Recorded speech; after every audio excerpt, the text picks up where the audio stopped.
विभिन्न कालखण्डमा फरक फरक सरकारहरू आउँछ अनि त्यो सरकारहरूले नियम बनाउँछ, लेख्छ क्या, नियम लेख्छ, बनाउँछ।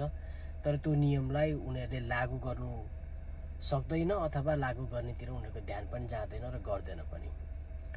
त्यस पछाडि केही कालखण्ड पछाडि एउटा नयाँ सरकार आउँछ जसको चाहिँ उनीहरूको मूल मन्त्र, मूल सूत्र भनेकै नीति नियममा चल्ने, भ्रष्टाचार सकाउने उनीहरूको मूल नारा नै त्यही हुन्छ हैन।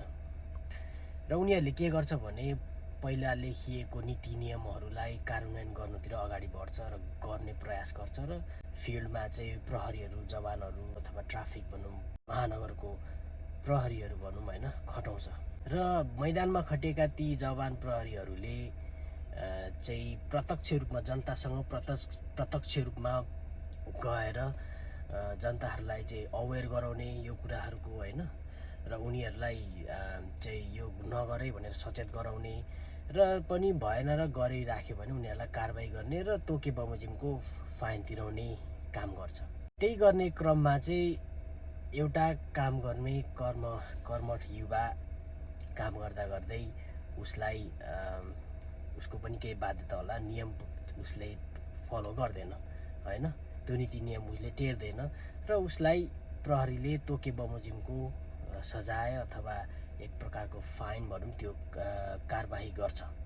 र त्यो युवा हतोत्साहित भएर उसले आत्महत्या गर्ने प्रयास गर्छ र उपचारको क्रममा उनको ज्यान जान्छ।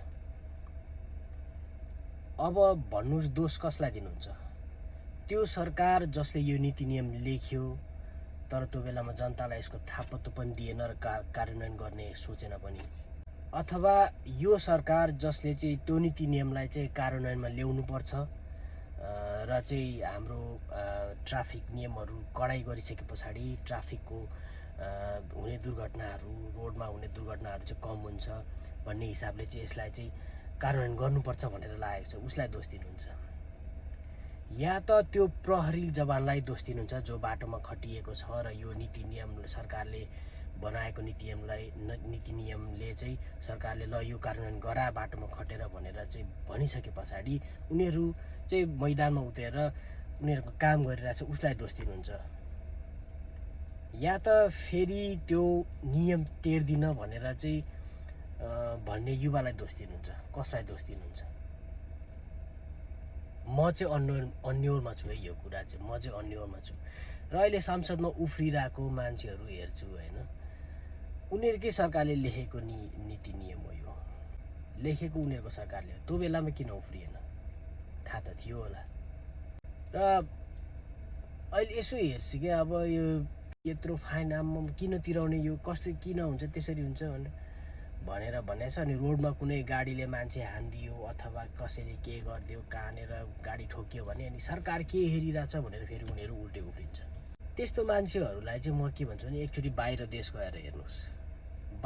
गएर हेर्नुहोस् अनि त्यहाँनिर चाहिँ तपाईँको फाइन कति तिर्नु पर्दो रहेछ र कस्तो सानो सानो कुरामा पनि कति धेरै फाइन तिर्नुपर्छ भन्ने कुरा तपाईँले जान्नुहुन्छ। यदि त्यो फाइन नतिरेको खण्डमा तपाईँ जेलमा पनि पर्न सक्नुहुन्छ। त्यतिकै यहाँको ओहो रोडहरू, गाडीहरू कति नियममा हिँडेको भनेर भन्नु पाउनुहुन्छ तपाईँहरूले।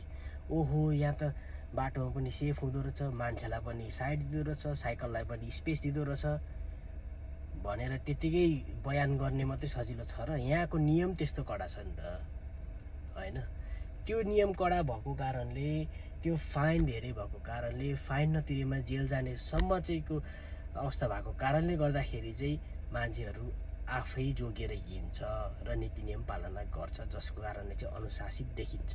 हो यही सिस्टम चाहिँ नेपालमा बसाउनु खोजेको हो। अब अघि मैले दिएको 4वटा अप्सन मध्ये तपाईँ कसलाई दोष दिनुहुन्छ?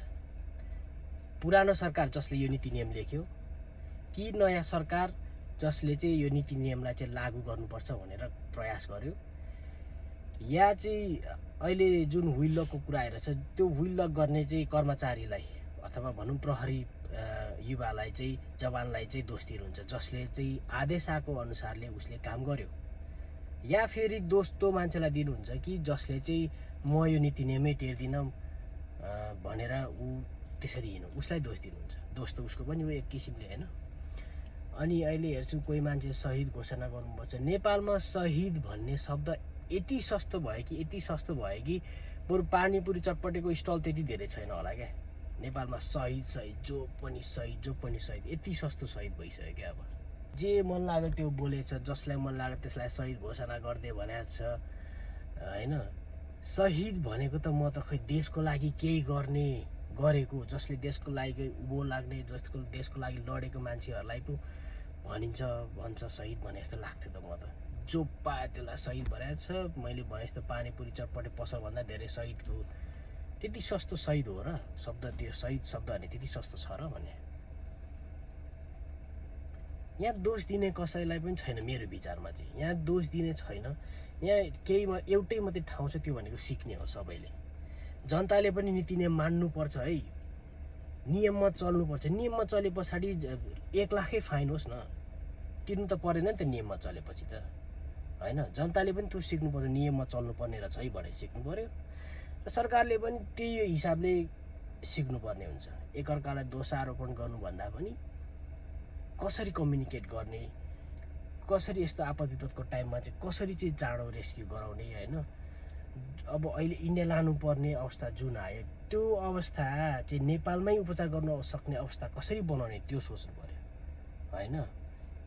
इन्डिया लगेर मात्रै उपचार हुने कुरा जुन उपचार पद्धति थियो त्यसलाई नेपालमा किन ल्याउन सकिँदैन, त्यो उपाय चाहिँ सोच्नु पर्यो क्या। अब यहाँबाट सिक्ने भनेको सबैले, मतलब यहाँबाट पाउने भनेको एउटै मात्रै कुरा हो, त्यो भनेको सिक्ने शिक्षा।